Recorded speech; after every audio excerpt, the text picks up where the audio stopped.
तो कल हम लोग सॉल्व कर रहे थे निर्देशांक ज्यामिति का क्वेश्चन, जिसमें लगभग 10 क्वेश्चन सॉल्व किए थे ना। तो हम क्या करते हैं, क्वेश्चन जब निर्देशांक ज्यामिति पढ़ ही लिए तो क्वेश्चन पढ़ लेते हैं, ठीक है।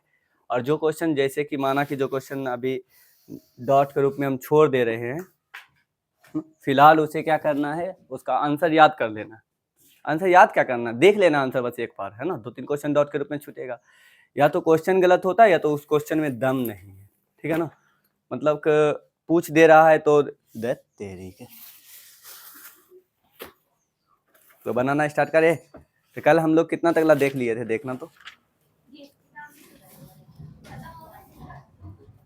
कितना 6/6/2023। इसमें 23 नंबर वाला क्वेश्चन जो था उसको छोड़ दिए थे 6/6/2023 में।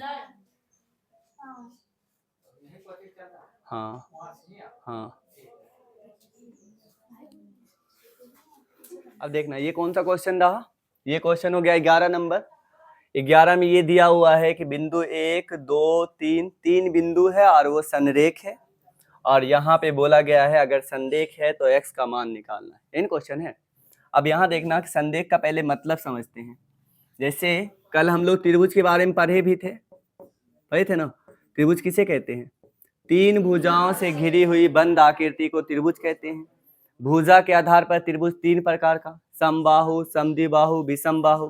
कोण के आधार पर त्रिभुज 3 प्रकार का, न्यून कोण, समकोण, अधिक कोण। त्रिभुज के तीनों कोणों का योग 180 डिग्री।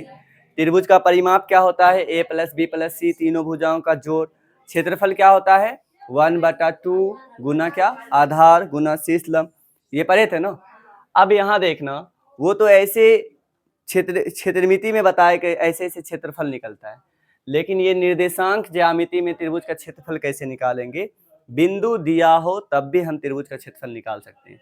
और त्रिभुज क्षेत्रफल देखना कैसे होता है, जैसे कि अगर एक बिंदु हो, ठीक है। त्रिभुज का पहले समझना है कि जैसे ये त्रिभुज रहा, ठीक है, ये एक त्रिभुज रहा, इसका मान कुछ भी दे देते हैं, जैसे कि दे दिए 2 3। कितना दे दिए? 2 3। इसका मान कुछ और दे देते हैं, जैसे 5 3, ठीक है ना। इसका मान और कुछ दे देते हैं,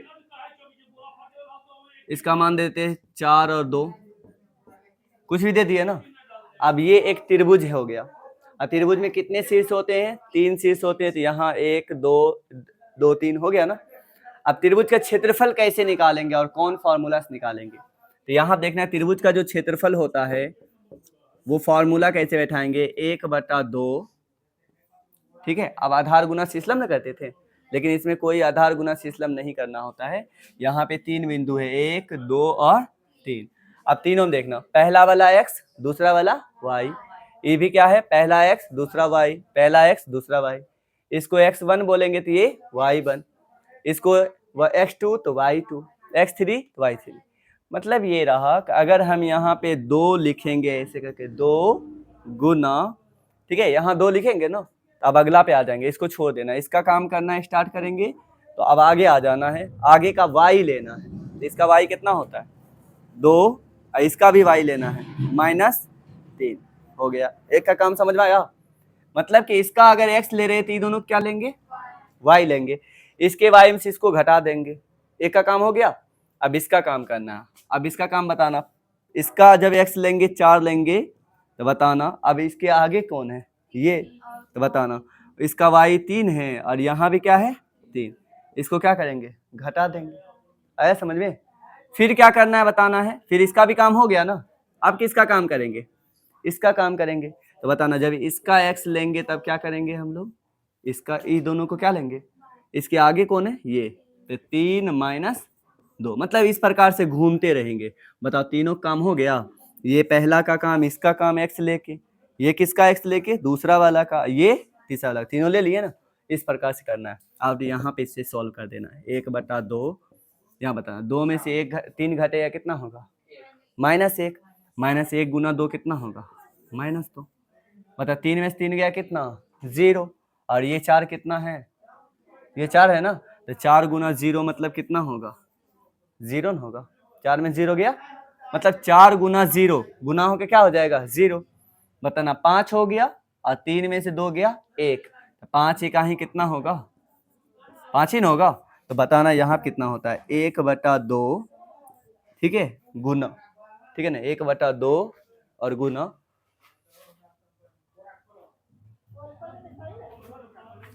बताना -2 है और +5 है, तो बताना -2 और +5, तो बताना कितना होगा। 2 में -2 में 5 जोड़ेंगे तो होगा 3, तो बताना इसका आंसर होगा 3/2। बन गया ना। तो ये त्रिभुज का क्या हो गया, क्षेत्रफल हो गया। तो त्रिभुज का क्षेत्रफल निकालने आया क्या। ऐसे ऑब्जेक्टिव पूछा जाएगा, 3 बिंदु दिया हुआ रहेगा और पूछेगा कि त्रिभुज का क्षेत्रफल क्या होता है। समझ में आ रहा है। अब देखना, बताना अगर 3 बिंदु इस तरह से, ये समझ में आया, क्या त्रिभुज का क्षेत्रफल निकल जाएगा।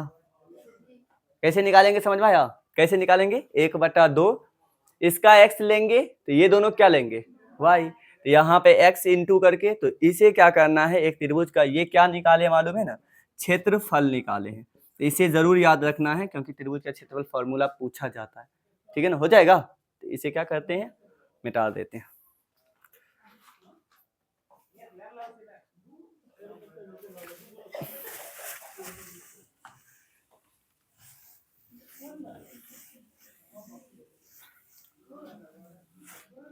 अब देखना, आप समझते हैं संरेख का मतलब। अब ये क्वेश्चन समझने की कोशिश करते हैं। यदि बिंदु इतना और इतना और इतना, मतलब कि 3 बिंदु है, एक ये है, दूसरा ये है और तीसरा ये है, और ये कैसा है, संरेखी है, तो x का मान बताना है। और संरेख का मतलब यहाँ समझते हैं संरेख कब कहलाएगा।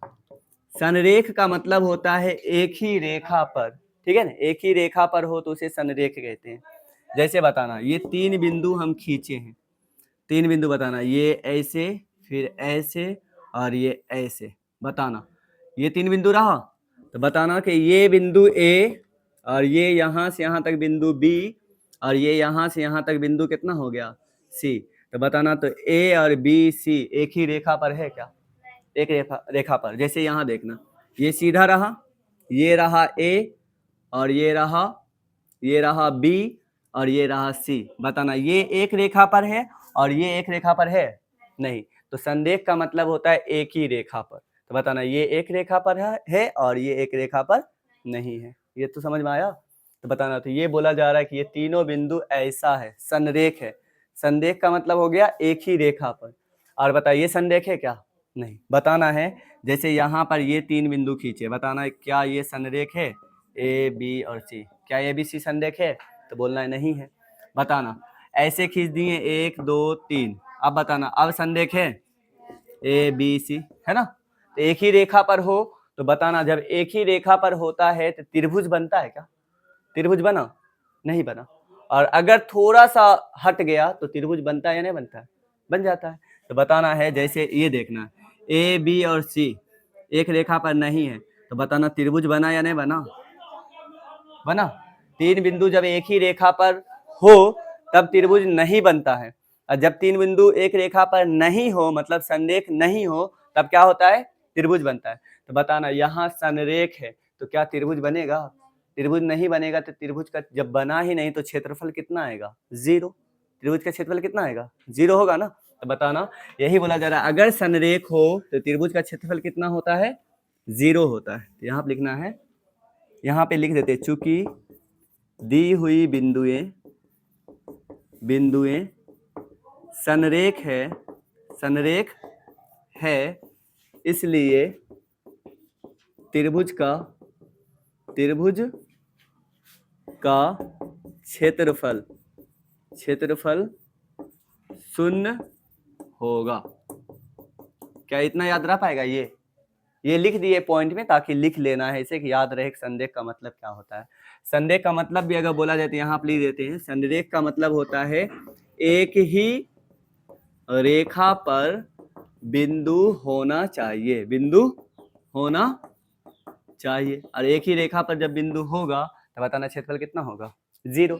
अब यहाँ पर क्षेत्रफल, ये तीनों बिंदु संरेख है मतलब कि इसका ये तो त्रिभुज का हो गया, 3 बिंदु है, संरेख है मतलब एक ही रेखा पर है, तो बताना त्रिभुज का क्षेत्रफल कितना होगा, 0।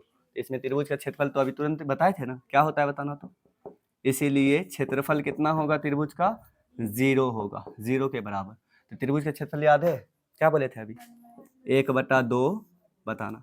इधर अगर इसका पहला ले रहे हैं, इसका x ले रहे हैं, तो बताना उधर क्या लेंगे, y कितना है -4, और ये माइनस फॉर्मूला से, और ये -5 है, तो ये माइनस को क्या कर देंगे +5, हो गया ना।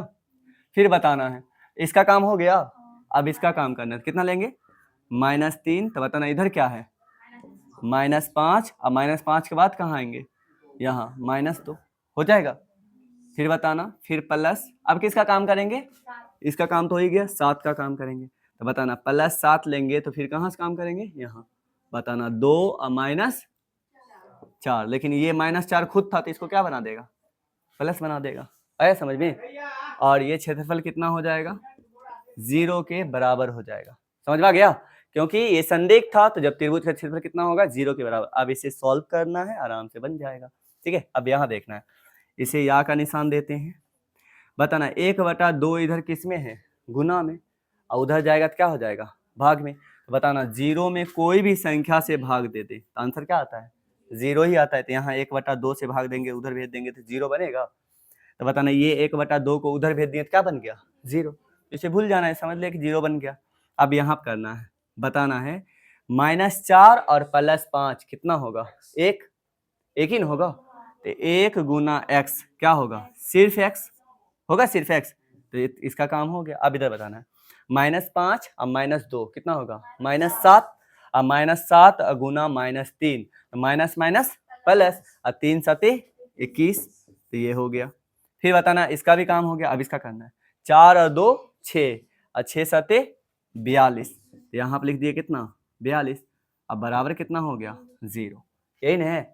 अब ब्रैकेट हटा देते हैं, बताना x अब प्लस 21 और 42, बताना 3 और 2 1 3, 6 और 2 4 और 2 6, अब बराबर कितना हो गया 0। तो बताना x बराबर कितना हो गया -63, हुआ x बराबर -63, समझ में आया। तो बताना अगर कोई स्टूडेंट का ये त्रिभुज निकाल फॉर्मूला त्रिभुज का क्षेत्रफल याद नहीं रहेगा कैसे निकाला जाता है, बन पाएगा क्या, नहीं बन पाएगा, तो नहीं बनेगा, तो इसीलिए हमें ये निकालना जरूरी है। तो बताना पहले ही हम बता चुके कैसे क्षेत्रफल निकालेंगे, 1/2 ले लेना है, और क्या करना है 1/2 लेंगे तो इसका लेंगे, तो इसका दोनों का y ले लेंगे, फिर इसका x लेंगे तो इसका y में से इसके y को घटा देंगे, फिर इसका x लेंगे तो फिर क्या शुरू से आ जाएंगे। क्या समझ में आया। तो बताना यहाँ -63 कहाँ है, ऑप्शन नंबर बी में है। तो ये क्वेश्चन डिफिकल्ट नहीं था, इजी ही था। तो यहाँ पे से जो पहले वाला बताया उसे लिख लेना है, और फिर इसे भी लिख लेना है। तो बताना अब अगर त्रिभुज का क्षेत्रफल पूछा जाए, माना कि ये संदेह पूछा जाए, ऐसे कहकर बोले x का मान निकालो, y का मान निकालो, तो निकाल लेंगे हम लोग, ऐसा ही 0 के बराबर करेंगे, निकाल लेंगे। संदेह का मतलब त्रिभुज का क्षेत्रफल 0, तो यहाँ से बनाना स्टार्ट करेंगे, फिर उससे नहीं समझाएंगे, अगला क्वेश्चन से हो जाएगा। अब 3 बिंदु दिया रहा, बोले त्रिभुज का क्षेत्रफल क्या होता है, तो ऐसे यहाँ से बनाना स्टार्ट करेंगे, बन जाएगा, हो जाएगा। अब अगला क्वेश्चन खोजना है 25 के बाद क्वेश्चन देखना। ये जो क्वेश्चन है 12 नंबर है, ठीक है। यहाँ बोला जा रहा है कि एक बिंदु देखना, बिंदु ये है 1, बिंदु 2 और बिंदु 3 हो तो त्रिभुज ABC के मध्य केंद्रक का नियामक बताना। कल हम लोग इसको पढ़े भी थे। बताना इस प्रकार से बिंदु है, ठीक है। बताना इसका नाम देते हैं A, इसका नाम B और इसका नाम C। बताना A है कितना -1 0, अब B कितना है 5 -2, और C कितना है 8 और 2। क्या कल इस प्रकार से बताए थे क्या, ऐसे करके अब बोले थे बीच वाला नियामक कैसे निकालना है, मतलब इसका पहला x का, इसका x का, इसका x को जोड़ देना है, और कितना से भाग देना है 3 से भाग देना है, तो कर देना है बीच का नियामक। बताना बीच वाला क्या होगा 5, मतलब किसी को जोड़ सकते हैं ना, -1, अब B कितना है +5, और C कितना है कितना 8, और जोड़ कितना भाग देंगे 3, हो गया। x का काम हो गया, अब y काम करना है, कितना होगा 0 प्लस कितना -2, तो यहाँ हम डायरेक्ट -2 लिखते हैं, अब +2, अब बटा कितना 3। अब बताना -1 में 5 जोड़ेंगे तो 4 होगा, और 4 8 कितना होता है 12, अब 12/3।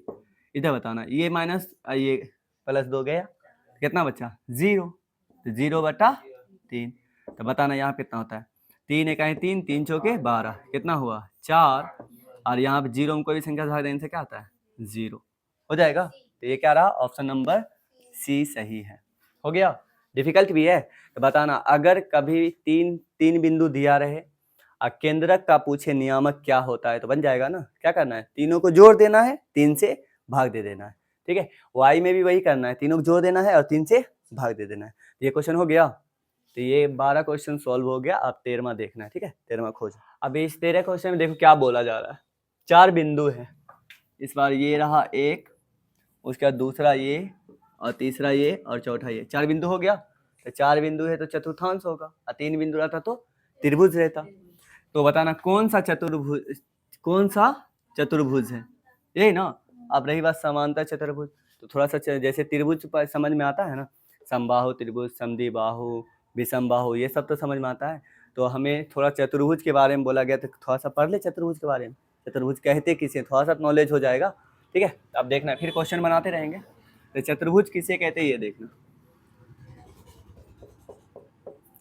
चतुर्भुज अगर पूछा जाए चतुर्भुज किसे कहते हैं, याद रखना 4 भुजाओं से घिरी हुई बंद आकृति को चतुर्भुज कहते हैं। जैसे त्रिभुज पूछा गया था, क्या बताया गया था, 3 भुजाओं से घिरी हुई बंद आकृति को त्रिभुज कहते हैं। चतुर्भुज किसे कहेंगे, 4 भुजाओं से घिरी हुई बंद आकृति को चतुर्भुज कहेंगे। तो बताना, तो क्या ये चतुर्भुज हुआ है, बताना ये चतुर्भुज हुआ, क्यों, ये खुला है, तो ये नहीं, और ये हुआ। बताना इस प्रकार से ये चतुर्भुज है, और ये बताना चतुर्भुज है। समझ पा रहा है ना। तो 4 भुजा होना चाहिए, तो चतुर्भुज हो गया। अब देखना चतुर्भुज कितना प्रकार का हम लोग को पढ़ना है। जैसे अगर हम खींच रहे हैं चतुर्भुज को, चारों भुजा बराबर है, क्या है, चारों भुजा, मतलब ये जितना बड़ा लिए हैं ये भी उतना ही बड़ा है, और ये भी उतना ही बड़ा है, और ये भी उतना ही बड़ा है, ये और ये और ये। मतलब अगर चारों भुजा बराबर हो चतुर्भुज को, जैसे त्रिभुज के तीनों भुजा बराबर हो, तो क्या कहते हैं, समबाहु त्रिभुज। तो बताना, अगर चारों भुजा बराबर हो तो हम नहीं कह सकते हैं समचतुर्भुज। नहीं समझ में आया, जिस चतुर्भुज के चारों भुजा बराबर उसे समचतुर्भुज नहीं कह सकते हैं। तो ये क्या रहा, समचतुर्भुज, ठीक है। अब देखना, समचतुर्भुज तो है। अब यहाँ देखना, ये दे देते हैं 90 डिग्री, ये भी 90 डिग्री, ये भी 90 डिग्री, और ये भी 90 डिग्री। तो चतुर्भुज के चारों कोण भी 90 डिग्री का हो, तो अब इसका नाम, इस समचतुर्भुज तो हो ही गया। मतलब इसको हम लोग समचतुर्भुज कह दे, चारों भुजा बराबर है समचतुर्भुज कह दे, कोई दिक्कत की बात नहीं है। लेकिन जब चारों भुजा भी बराबर है, अब प्रत्येक कोण भी 90 डिग्री का है, तब हम लोग इसे कह देंगे वर्ग। क्या कह देंगे, वर्ग। तो कोई पूछेगा बता ये वर्ग है या समचतुर्भुज है, क्या बोलना है, दोनों है। वर्ग भी कह दे तो कोई दिक्कत नहीं है, समचतुर्भुज भी कह दे तो कोई दिक्कत नहीं है। चलो अब इसे क्या करते, भस्का उसका देते हैं। मतलब कौन से मतलब नहीं रखते, सिर्फ क्या करते हैं, कौन कुछ भी हो जाए उससे लेना देना नहीं है, सिर्फ इसको भस्का देते हैं। तो बताना, इसे भस्का दिए तो सेम वही है, मतलब क्या किए, थोड़ा सा इसे भस्का दिया गया है। बताओ, जितना बड़ा था उतना ही बड़ा है, अभी भी ये जितना बड़ा इतना बड़ा, सब एक दूसरे के बराबर ही है। इसका नाम देते हैं ए बी सी और डी, इसका भी नाम देते हैं ए बी सी और डी। बताना ये अभी समचतुर्भुज है या नहीं है, क्योंकि तीनों भुजा बराबर है, नहीं चारों भुजा बराबर है, क्या है, समचतुर्भुज। लेकिन अब ये वर्ग रह पाया है, ये वर्ग नहीं रह पाया। वर्ग होने के लिए प्रत्येक कोण भी कितना चाहिए, 90 डिग्री। तो बताना, तो ये वर्ग हुआ, ये वर्ग नहीं, तो ये कौन सा चतुर्भुज हो गया, समचतुर्भुज। बताना, तो हम बोल सकते हैं कि सभी वर्ग को हम लोग समचतुर्भुज कहना चाहते हैं तो बोल सकते हैं, कोई मना करता है। वर्ग जो है वो समचतुर्भुज भी है और वर्ग भी है, दो नाम हो गया। लेकिन इसे सभी समचतुर्भुज को वर्ग कह सकते हैं क्या, नहीं कह सकते। वर्ग होने के लिए 90 डिग्री होना चाहिए, ये समझ में आ गया। तो ये वर्ग भी है और समचतुर्भुज भी है, और ये समचतुर्भुज है लेकिन वर्ग नहीं है। तो दो चतुर्भुज के बारे में समझ में आ गया, कोई दिक्कत नहीं है।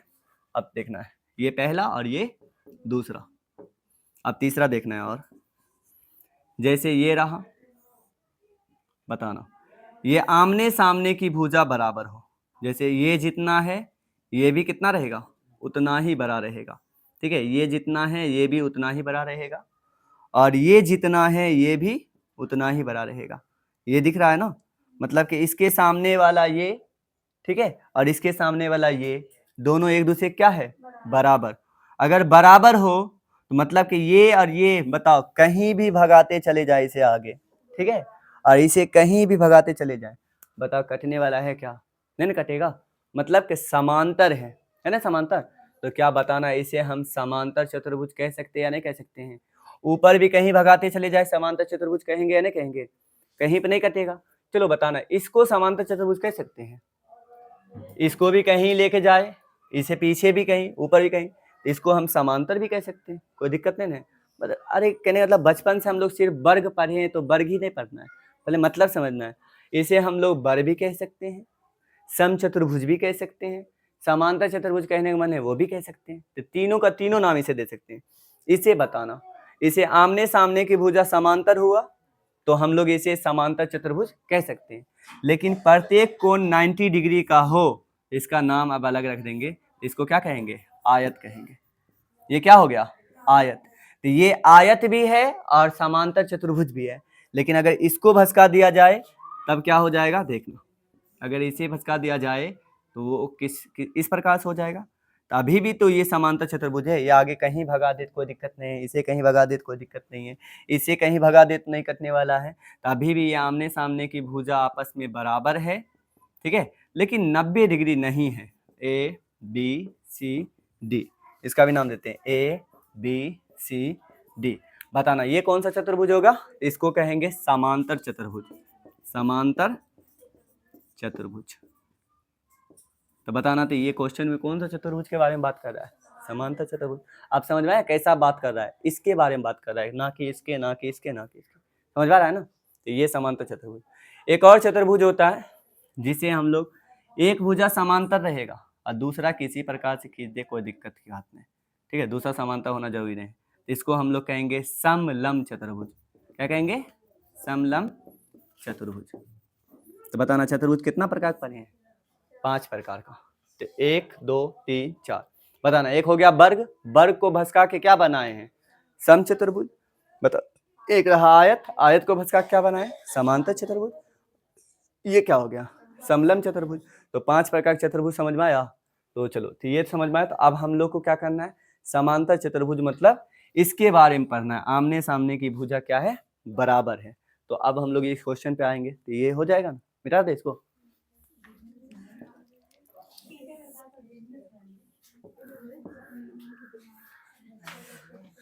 यहाँ देखना है। अब ये जो क्वेश्चन है, ये क्वेश्चन हो गया 13 नंबर में। देखना क्या बोला जा रहा है, 4 दिया हुआ है ना, और ये चारों में से समांतर चतुर्भुज जो है, ठीक है, अब समांतर चतुर्भुज यहाँ बनाते और देखते हैं क्या बोला जा रहा है।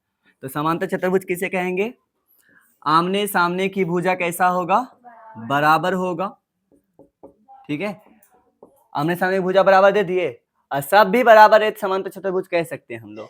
बताना, इसका नाम देते हैं ए बी सी और डी। आमने सामने की भुजा बराबर, लेकिन विकर्ण बराबर हो भी तो भी बढ़िया और नहीं हो तो भी बढ़िया, ठीक है। चलो, तो ये समझ में आया। इसका नाम दे देते हैं, ए का नाम कितना है, ए का बताना 6 1, बी का मान कितना है 8 2, और सी का मान 9 4, और डी का मान पी और 3, यही ना है। अब यहाँ देखना, समांतर चतुर्भुज के शीर्ष उसी क्रम में है, तो P का मान ज्ञात करना है, मतलब कि ये P बताना है क्या है, यही ना। अब यहाँ थोड़ा सा दिमाग लगाना है, समांतर चतुर्भुज में बताना है ये जितना बड़ा है, ये कितना बड़ा होगा, उतना ही बड़ा होगा, होगा ना। तो बताना है इधर से इसका दूरी निकाल ले हम, ठीक है, और इसका दूरी दोनों को निकाल लेंगे, दोनों की दूरी बराबर कर देंगे, तो आंसर तो आ ही जाएगा ना। तो करते हैं, या ऐसे ही बन सकता है, बहुत तरीका है बनाने का, ठीक है। तो अब यहाँ देखते हैं, इसका दूरी बराबर करना है, बताना ये दोनों की दूरी निकालना है। बता, दूरी बराबर क्या होगा, 9 माइनस पी, या इसमें से उसको घटाना चाहिए, किसको घटाना चाहते हैं, इसी घटा दे या उसको उसी घटा देते हैं।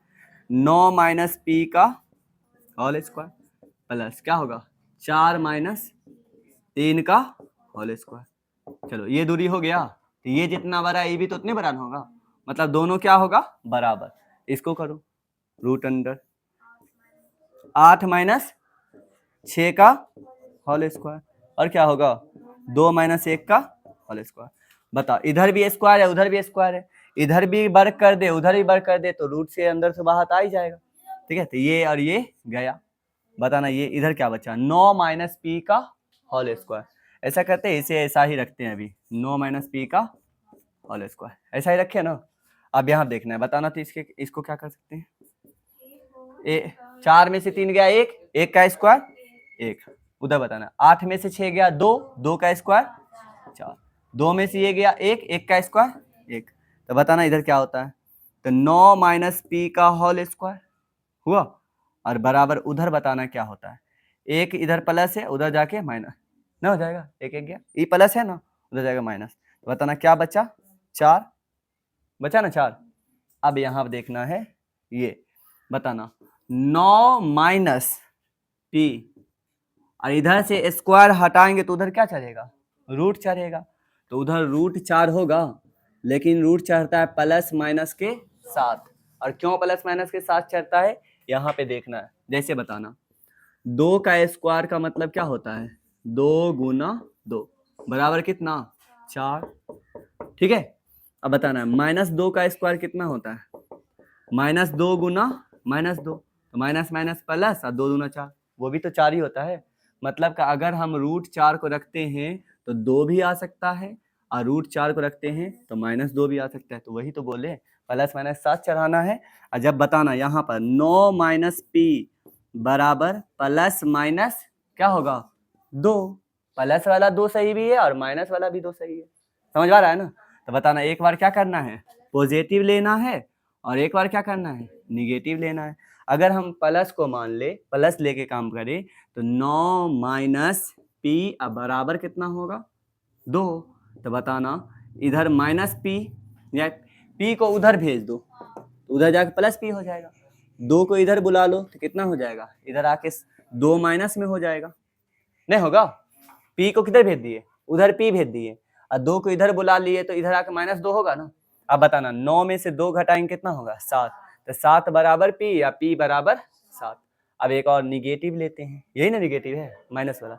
अब देखना है 9 माइनस पी अब बराबर -2।